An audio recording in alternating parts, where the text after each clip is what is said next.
Hey guys, welcome to Tokyo Creative Talk, where we bring you the latest news and hot topics from Japan. I'm your host, Shizuka Anderson. Let's get started. Our first topic for today, we have some brand new exciting yukatas, or kind of summer kimonos that are available for sale. There is a kimono maker named Kyoto Marubeni who has released a brand new Sailor Moon collection of these summer yukatas. Each pattern represents one of the Sailor Scouts, so you can get a Sailor Moon inspired yukata, or Sailor Mars, or Sailor Venus, or any of those. Each obi, which is the kind of band that you wrap around and it turns into a bow on the back. The bow has an adorable little image of Luna the cat on the back as well, so it's super cute. If you're a fan, I'm sure you'd love these. Each of the Sailor Moon yukatas are about 18,000 yen-ish, which is about 160 US dollars. This may sound a little expensive possibly, but a lot of good quality yukatas in Japan are upwards of $100 or so. The cheaper ones you could get at like Uniqlo or something, and they'd be about maybe 4,000, 5,000 yen, which is, I don't know, $40, $50-ish. So you can get cheap ones, but a good quality one is gonna be over 10,000 yen. So not a bad price, I think. If you want something a little more cost effective, something a little cheaper, and you don't want to buy a whole yukata, they also have adorable Sailor Moon fans for about 4,000 yen, so around 40 bucks-ish. A little pricey, but it's a Sailor Moon fan. It's so exciting. But be warned, yukatas are designed for the summer, but they're still pretty hot to wear because the summer heat is humid in Japan, and wearing a full-length outfit is still going to be hot, even though it's kind of thin, breathable cotton. But, sacrifices you make for fashion. That's what we do in Tokyo. So if you're a big fan of Sailor Moon, don't miss out. Get yourself one of these cool Sailor Moon yukatas and fight evil by moonlight and win love by daylight.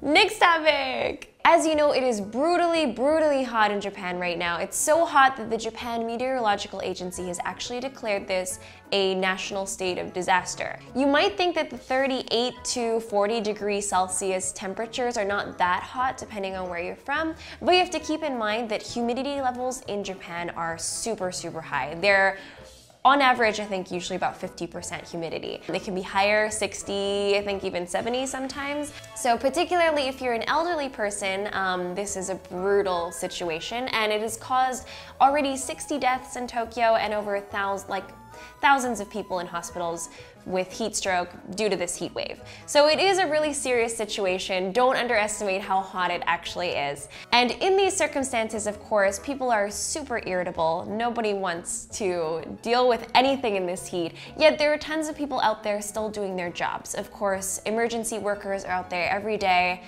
taking people to hospitals by ambulances. Firefighters are working hard.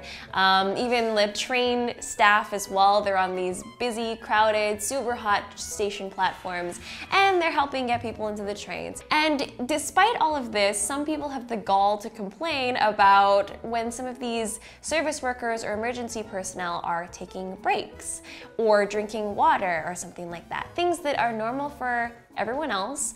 Some people think we can complain about them doing that because they're on the job. There was recently a tweet by a bus driver who wanted to fight back against some of these complaints. There's a translated version of this tweet as well, so you can take a look at that right here.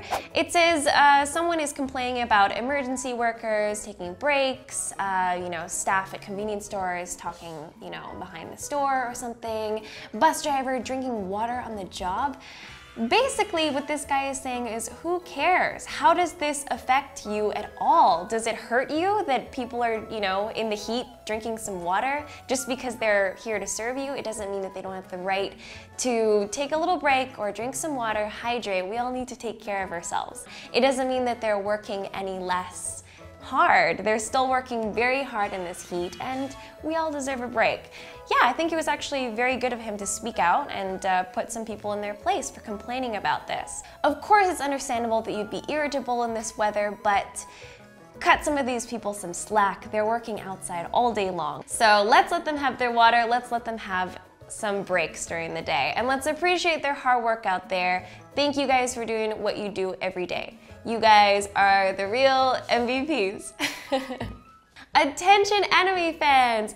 Toei Animation Studios, which is responsible for huge hit anime such as One Piece, Sailor Moon, Dragon Ball, and tons of others, has announced that they will be opening an anime-themed museum in Tokyo. This museum is going to feature original drawings, anime cells, and also it'll teach you how anime are made. The museum is a 15-minute walk away from Oizumi Gakuen Station on the Seibu Ikebukuro line, and it will feature exhibitions that rotate every 3 months, so you get new material every time you go, but it'll also have a permanent collection of their older works and some of their new current works as well. So there's always going to be something new for visitors anytime you go, but also you'll have some of that classic stuff there for you all the time, so you won't miss out. It just opened quite recently on July 28th, and it should be here for quite some time. I think it'll be a permanent exhibition, so be sure to go check that out sometime when you're in Tokyo. Alright, so that wraps things up for today. I hope you guys enjoyed our news for this week. Please let me know what you guys think about our topics today in our comments below. Looking forward to seeing you guys again next time. Thanks so much. Bye-bye.